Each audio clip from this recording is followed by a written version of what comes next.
Olanlar 8. günümüz 7. günün tamamlanışına görüntüledir. Şu yerde indi 8. günü başlayar. Daha sonra primerini 150 kilometre kaldı. Ateva bir günü geçersin mi? Geçmez. 2 günü geçersin mi? 2 günü geçersin nasip olsa.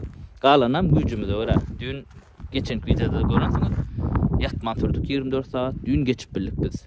Bu günü geçip bilirsin bilem yok mu? Bilem yok. Soğuk düşse yatayıp 1 saat yatsan. Onda kimem olmaz. Anonna, canın sağ olsun, bize de yol olsun. Ateva tayin ne mi? Davay, kıvaska. Olunlar, iPhone'um dövüllü. Birinci de gidip var ya kanka. Kaçtı. Baat var ya kanka cügülü. İkinciye de derbede de. Üçüncüye de yanlış o krater var da. Yan kutulu. Sonra Ayşe bir evle daha dedim. Başak kayıttı da. Olsan bir elin yaptığım şekilde. Beyle. Yıkılıp sorup var ya. Kıyınan yani elbette. Paka şu doğru təzələməni 16 almağına pul yok. Onu görürsən nesibe qalanam. Yaman qoruyan bu telefonu. Telefon men почти как бы hemme işim şu telefonda instrument mesafə. Şondan ay borlay esasa can sağ olsun özüm samanca bariyat esasa şu beylik telefon planşet başka datlar option hemmeler doğram meleç esasa can sağ 500 kilometre sürümüzden son yani уже 8 gün yolu da bir şu velosipedde. Velosipedin minus plusları var da etberi. İngeret minus elmaz olacak derdim olurlar. Eller maz olur. Ana şu koparyanız, zınyanız. Bir derek zat. İkinci minusu. Seyredin. Ha? Şeytbiyatı lüftü döreye, tigirde de lüftü döreye. Skorum çalsan ok. Yönü seyredin. Uca gum, yağış hemme dadına sağına aldı boy. Pişerini buraya alağım oldu da ara eribet üstümüze çağa todap. Ana sondan şu skor çalsan ok. Yengilcekte gidip var ya birden çalışacak olsam çalışacağına ol bir 10 min 5 min süren ondan sonra çalışacak bilem ok trosundan mı nemesinden opşam karoçu şunyalık bolu da nerede şunu yudurtlar arasalıp təyədən da etmeli trosunu çektirilmeli. Ana sol minusu başka minusu bu şu kalan nokta şu kalyan olsa hasıl olurdu. Yeni bir zat ayağı çalıp dövüle yani ayağın dövülmesi biz günahkar yükümüz kendini bilen mi? Öz ağrımını götürək olayak. Yani bizim yükümüz kendi son için çalıp dövüldü. Onun yeni bir minus amortisatör yok. Şun münmanadırından kaçmalar. Köyüne pulan 5 milyon üstüne koşup amortisatörle almalı. Bizim son alacak koluk koyunu yok kendine ol. Alsanız amortisatör olsun alın. Oturucunu anla biz şunu yarak koyduk da çünün gettik. Bolu atak kalın zat go. Velosiped isteyen yerine minye, isteyen yerinden düşer. Mesele yok. İsteyen yerinden geçer. O da atlarına söz yok. Hakik pıştıl şu adını şu velosiped. Hakik pıştıl ya bayra çırmış gider edi şonga çırmış yaram bayra men ayratın videosunu koyacak görüntünüz belki hoca ön çıkan olmamak var çıkışı mı düş mü bayra men yani bayırdan düşen hesap olmak elek velosipedler abışın sonra düşen de bilen bir kilo dik kaşak kaydıp da bulaşmıyor bir yerde on aldı yok katkı ne hil beyik bayır olaysın düşen akuratnam galyan ana o da atlar bu minus plus vardı kıskaça maglumat 8. gün devam eder biz post etip parası ruh veren post bugün ayın 22'si biz ruh veren ettik meçhedin yanına şu an şimdi bu uca gayret etsek daha sonra 110 kilometre kaldı da bir gününe var ya arkayla şunu giyce ya da ertir dangdana da var bilyaz ya da ertir abet ertir öğleni varmalı olar görürseniz yağdaya göre hızda vatsedemiz yok 110 kilometre çıkarlı nesip olsa yeteceğiz ona tık 8. gün ilenine Öydön çıkarmada 8. gün. Aşkavattan qaydanmada gün bir kepte ol ya. Bu hölende ettik. Daha şoğda 110 kilometre qallı. Ayınım 22'si bu. Ertir 23'ünü ya abiyata ya öğlenini daha şoğda baraymalı biz. Nesip olsa. Beylik durdu vapşa skor geçenen oksun galı. Radallık. Neymiş posatçan. Sali dorallık.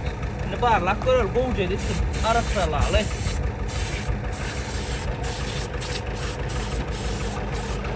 Arasaladık gül yağlak kollu. Ana daş etti şu. Bir daha şuna posayıran yazsa seyredin. Gül yağlı oldu. Nedir atavenkin arasalayaz. Şu at biz Ruhvelen'den çıktık. Makköy'ümüzden çıktı. Hem bir koştuğumuz 10 maşinle yükledik. Minimum alkalık rükzak. Buran bir yerde su. Bollu başka hiç saat yok. Maksimum yürümeli. Daha şoğda taraf. 100 kilometre geçmeli bugün biz. Sağadan Birem yağladık. Awa, bulara yağladık. Tormuzlamız gow dälini. Yöne gatı gow yeňil çekýär. Skoram gow çalşýar. Welik diýenmi dedi otur tormuzdan başga elbetde öňümden hiç çalışmasın. Gönü dowam. Daşowda tarap. Bugun biz Daşowda ýetämel aýyň 22-si biz 23-üne Daşowda finişde bolmaly. Ruh welentde gow yer bar eken oturmana. Kör. Kim var Ruh Welent'ten? YouTube'daki oğlanlar. Var mısınız? Oo, Makkı Suat bir de sürpriz tayin yaptır ha. Biz zaten çıkıp varıyaz. Aytmalıyım ben. Radar mı? Radar. Seyredin ha. Ne mi tayin yaptırlar? Ana hedirlik, ne uğuşun? Ne dostluk çipteme değil ya. Ana hedirlik. Seyredin de oğlanlar.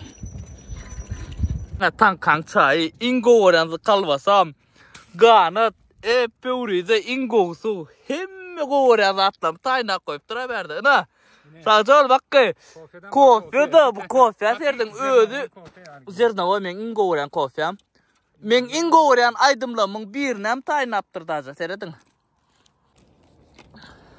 mıngay sana serdin oğlana hey men gelmedim senin gavnıma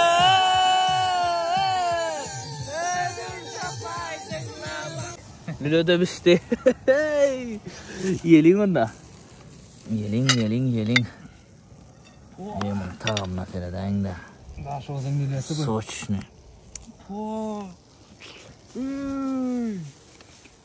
Ya pomidorum. Ben yaptım. Kalvasa kes kalvasa Soğundan ganıp yer govuca Ne hedirlik Tay konu ingo örenaka. Ganat Şu odun başında Kofyacı vurdur yaz Vurdu.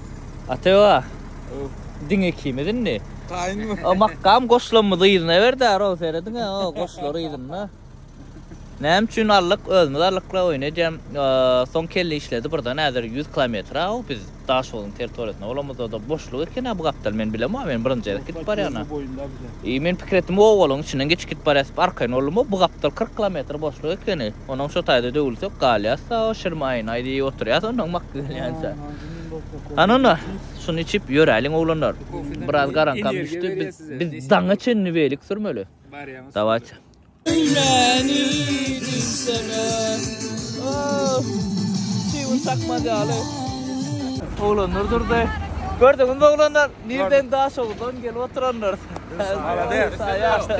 Pastı yetipsiniz Daşowda. Aa 85 kilometre tolkana mı da 86 Dağı çenini yeter ne tip basa Ömer Dinle minnettar dağı rekam Davat Tamam var Davat dağı rekam davat Davat Gülali. Ruh Welent'ten çıktık. Çıkamızdan soň 12 kilometr geçeceğiz. 10-12 kilometr. Taqaptarlar çayxanacık var eken şatayda bu. Belçikler koyduk, çay içtik. Yattık durduk özü. Şu cemlemeyene çıktım men yürüyde. Olanlar bugün gatıken bir zat etmedik. Sebebi geldik berik. Ondan soň dine videolar koyduk.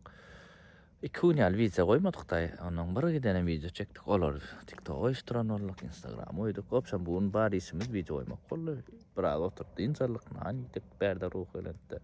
Soň Makkı da geldi. Böylecik videolar uca görürsünüz. Mangalcı yedik. Opşan şoňalyk gülýalyk boldy. Indi Daşowda etmemde primerne 80-85 kilometre alonam Allah yol verse dağdan turik gitsek 6-7'lere belki 8'e ders bilemem. 3 daha da barartım kalktı yani öyle 4'e çen. Yani edil navigasyon etmen sürsek. Belki yer varmamıza makmal. Görürüz kalanam netibe. Nasıl 2. gün şeyler tamamlanıyor. Bu 7. günün sonu aslı. Edil Aşgabat'tan çıkanımızı hesaplasan. Yani biz öyden çıkanımızı hesapladık da 8. gün ettik bulaşmadı. Neyse olsa Daşowda finish görürsünüz.